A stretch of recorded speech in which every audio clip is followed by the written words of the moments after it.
तो सर पहले थोड़ा सा ये कह दीजिएगा, आपने कहा कि सूबे के अंदर और भी छोटी छोटी बहुत सी जमातें हैं जिनसे हम बात कर सकते हैं। पीटीआई पार्लियामेंटेरियंस को इस वक्त आप क्या एक रीजनल जमात के तौर पर ही इन्विजन कर रहे हैं और आप समझते हैं कि पहला फोकस सूबे से ही इसका आगाज करेंगे, या जो आने वाले इलेक्शंस हैं बाकी मुल्क के अंदर भी आप कोई तवज्जो करने के हवाले से सोच रहे हैं या कैंडिडेट्स खड़े करने के हवाले से सोच रहे हैं? देखिए, इस वक्त मेरी पार्टी को बने हुए तकरीबन 3 महीने हो गए। अब 3 महीने में सारा फोकस अपने सूबे पे दे रहा हूँ। जब मैं इधर सेटल हो जाऊंगा, इस इलेक्शन तो मुश्किल है कि मैं फेडरल में जाऊँ, तैयारी करूँ। इस वक्त मैं सिर्फ सूबे में तैयारी करूँ कि मेरे यहाँ ताल्लुक है, मैंने यहाँ लोगों को काम किया, अल्लाह ने एक नाम दिया और मैंने एक जरूरत की है। कौन नई पार्टी बना सकता है? और ये गलतफहमी कि हमें किसी ने बनाया, ये जो लोग आते, मैं कम से कम 25-30 जलसे कर चुका हूँ। हर जलसे में 2,000-2,500 3,000 4,000 लोग आते हैं। वो लोग हैं जो मेरे साथ शामिल हो रहे हैं, उनके अपने वोट है। अभी तो मैं अवाम का वो पार्टी नहीं बनी कि मैं जब आऊँगा और एक पॉलिसीज़ आएंगी तो अवाम में उसका असर होगा, लेकिन मैं 5 साल की कारकर्दगी लेकर जा रहा हूँ। मेरे पर कोई नहीं उंगली उठा सकता कि 5 साल में तहरीक इंसाफ की हुकूमत में मैं वज़ीर आला था, या रिफॉर्म नहीं मिले, यहाँ पर इंसाफ नहीं मिला लोगों को, या पुलिस ठीक नहीं हुई, या लोगों को इज्जत नहीं। आम आदमी से पूछें, गरीब बच्चों से पूछे कि स्कूल का क्या हाल था और मैंने कैसे चेंज किया, अस्पतालों में सेहत कार्ड दिया। इमरान खान को क्या पता था सेहत कार्ड क्या है? और गरीब लोगों का इलाज नहीं होता था, अस्पताल में डॉक्टर हाजिर किए, रिश्वत पे हाथ डाला, पटवारी को कंट्रोल किया, हर इदारे को मैंने रिफॉर्म किया।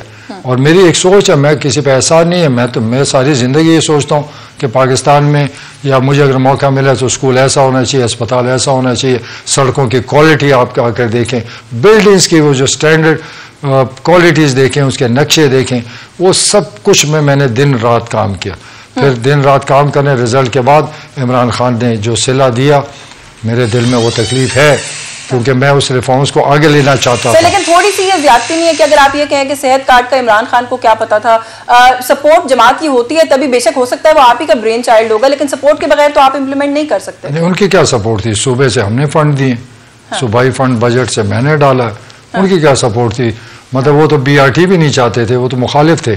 मैंने किया और जब तैयार हो गई तो उसने खुद कहा कि परवेज खट्टर ठीक था और मैं गलत था। तो इस हर चीज़ में उसको तो खबर ही नहीं है, मैं क्या समझाऊँ? फिर बहुत ही डायरेक्ट हो जाएगा। मैं उसका लेवल देख चुका हूँ कि वो कितना उसका सोच है और क्या मुल्क है। अगर वो चाहता तो इसमें कम से कम मैं अपने सूबे का नाम लेता हूँ। मुझे बताएं तहरीक इंसाफ, ये जो हमारे चंद लोग चीखें मारें, ये बताएं तो सही सूबे को इमरान खान ने क्या दिया, कौन सा ऐसा प्रोजेक्ट दिया? हमारे फाटा के लिए वादा किया गया था कि 100 बिलियन हर साल देंगे। हम सूबे वाले तैयार हो गए थे, पंजाब से नहीं दिला सके, फेडरल ने अपना हिस्सा नहीं दिया। तो ये तो ये जो ट्राइबल सेटल एरिया इसके दुश्मनी की है। अच्छा, आप कहते हैं सर सूबे को क्या दिया इमरान खान ने? एक राय इस वक्त ये एग्जिस्ट करती है, मैं जाहिर चाहती हूँ कि आप उसके ऊपर अपनी राय जरूर दीजिए, कि पाकिस्तान तहरीक इंसाफ इस वक्त खैबर पख्तूनख्वा की मकबूल तरीन जमात है। वो कहते हैं जी वर्कर्स कन्वेंशन वो करवा देते हैं बगैर इमरान खान के, तब भी वहां पर पूरा खैबर पख्तूनख्वा टूट पड़ता है। सर्विस करवाएं तो अवाम की फेवरेट जमात वहां पे PTI साबित होती है। और आप कह रहे हैं कि PTI के लिए क्या, KPK के लिए क्या किया है PTI ने, तो फिर वहां पर उनका जो वजूद है, जो प्रेजेंस है, वो क्यों है? और आप तोड़ सकेंगे उस प्रेजेंस को? आपको किसने कहा कि सारा सूबा निकल आता है? 2-3 हज़ार लोग निकल आते हैं तो क्या मतलब है यहाँ तूफान खड़ा हुआ? ये तो मैं अभी मुझे कहें घंटे के बाद मैं आपको 2000 लोग कहीं जमा कर दूं। नहीं सर, लेकिन देखें ना, वो फिलहाल एक लीडरलेस पार्टी है। लोग इसलिए इस चीज को ज्यादा इंपॉर्टेंस देते हैं कि बगैर इमरान खान के लोग निकल रहे हैं। आप तो सब निकलेंगे, आप तो ये इलेक्शन आएगा, ये फूक मैं दिखा दूंगा, ये फूक इनकी निकल जाएगी। ये आप लोगों ने हवा खड़ा किया हुआ है कि इतने लोग आ गए, जरा उस उधर मौके पर तो देखें तो कितने लोग निकलते हैं। सर वो कहते हैं वहां पे खैबर पख्तूनख्वा में खंबा खड़ा करें तो PTI के नाम पर तो वो जीत जाएगा। खंबा नहीं, अपने गधे खड़े करें, जो मर्जी करें। मैं निकला इसलिए कि इमरान खान की शक्ल दिखाऊं कि सारा झूठ का पलंदा है, हिप्नोटाइज किया हुआ है, कहानियां डाली हुई है। देखिए, मैं अभी भी एक में कहा, इमरान खान हमेशा कहता था 3-4 पॉइंट से ज्यादा बात मत करो, रोज वही बात करो, लोगों के दिमाग में हैमर करो ताकि झूठ भी सच हो जाए। यही हुआ। हमारे लोगों को, मेरे जैसे लोग को बेवकूफ़ बनाया। मैं समझा कि नया पाकिस्तान बन रहा है, खुशहाली आ रही है। उसके जो झूठी कहानियां मैंने देखी, कैबिनेट में फैसले देखे, उसमें वो विजन ही नहीं है कि इस मुल्क के लिए करना क्या है। बस जो ब्यूरोक्रेसी पर ट्रस्ट करता है, ब्यूरोक्रेसी ने तो वही करना है जो कानून है। या कोई नए लोग जिसके पास पैसा है वो आते हैं, पैसे वाले को इज्जत करता है। ये अपने PTI वालों से कभी पूछे तो मैं इमरान खान ने क्या इज्जत दी? उसको तो नफरत है इलेक्टेड लोगों से। मैं साबित कर सकता हूँ, मेरे सामने का कि हैसियत मेरी ये कौन लोग होते, तो इनसे तो कभी हाथ भी नहीं मिला है, क्योंकि चूंकि उनका ज़ाती वोट है ही नहीं, पीटीआई के वोट के लिए बैठे, तब इसलिए वो मैदान, मेरे साथ तो वो लोग आ गए जिनका अपना वोट है, मेरे साथ शामिल हो गए। 60% जो इलेक्टेड लोग थे सूबे में मैंने शामिल कराए पीटीआई में। कोई इस तरह पीटीआई नहीं बढ़ी, और ये सूबे का ट्रेंड ही और है। आप लोगों को गलतफहमी है कि तूफान है, कोई तूफान नहीं। आप सारे जितने निकले ज़रा हिसाब करें, 2000 1500 से ज़्यादा लोग कोई नहीं।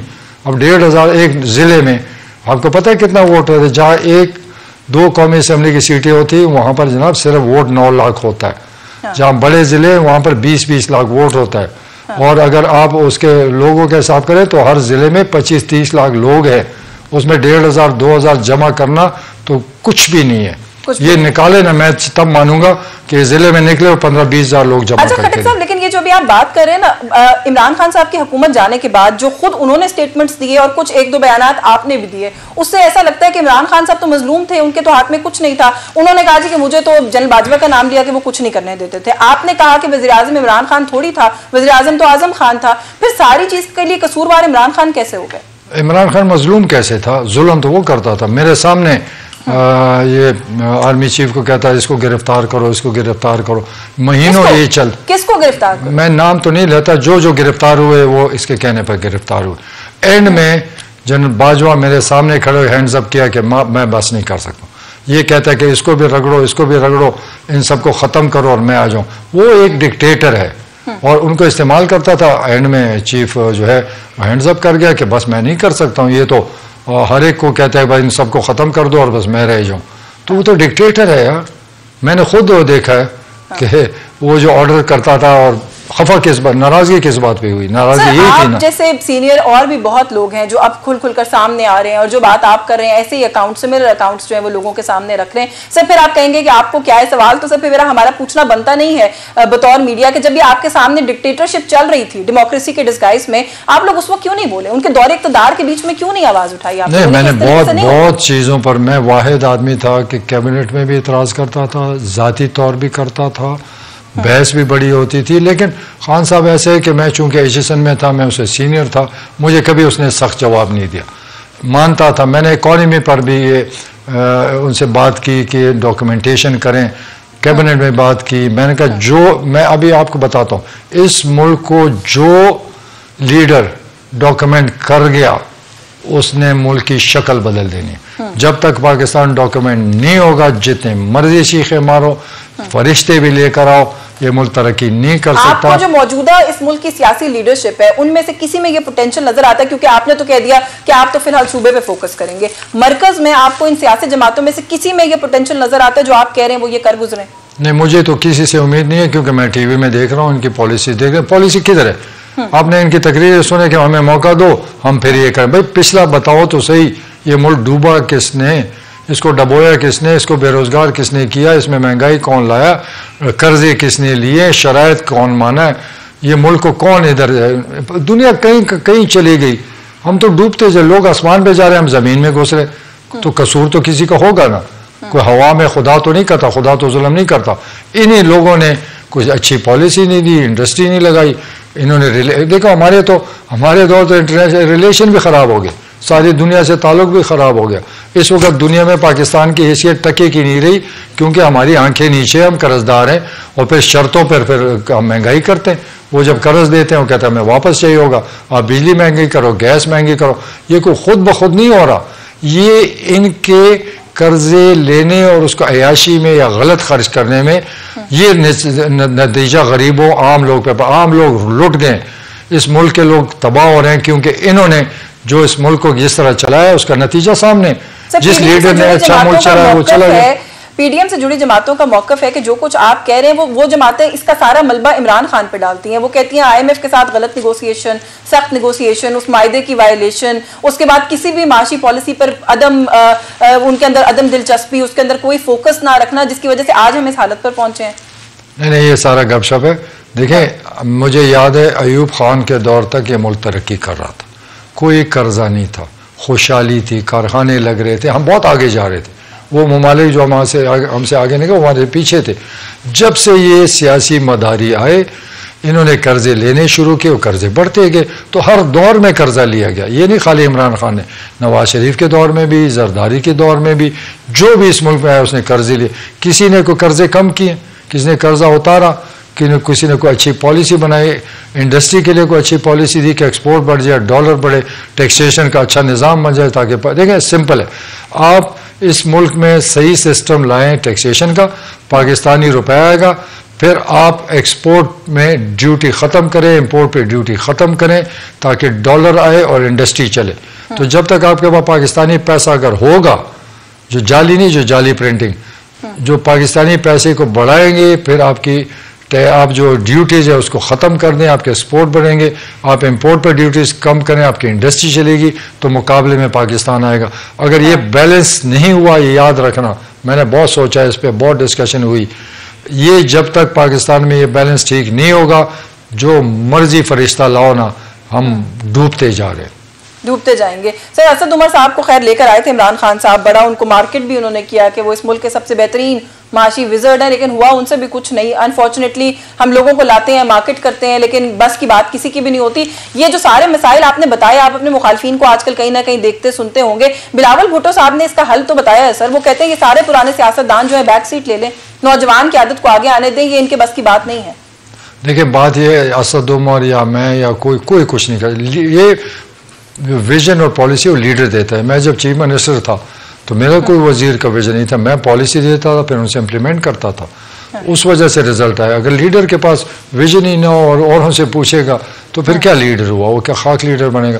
अब मैं बिलावल की बात करता हूँ, उसको मसला ये कि वो अपने बाप को कह नहीं सकता कि तुम बूढ़े हो गए हो, फारिग हो जाओ और रिटायर हो जाओ, वो इनडायरेक्टली अपने बाप को कह रहा है। हमारे पास उसका क्या हक है। मैं तो बात करता हूँ, जाएँ अपने बाप को घर में बैठाएं, ये हमारा तजुर्बा है, हम अपने सियासत करेंगे।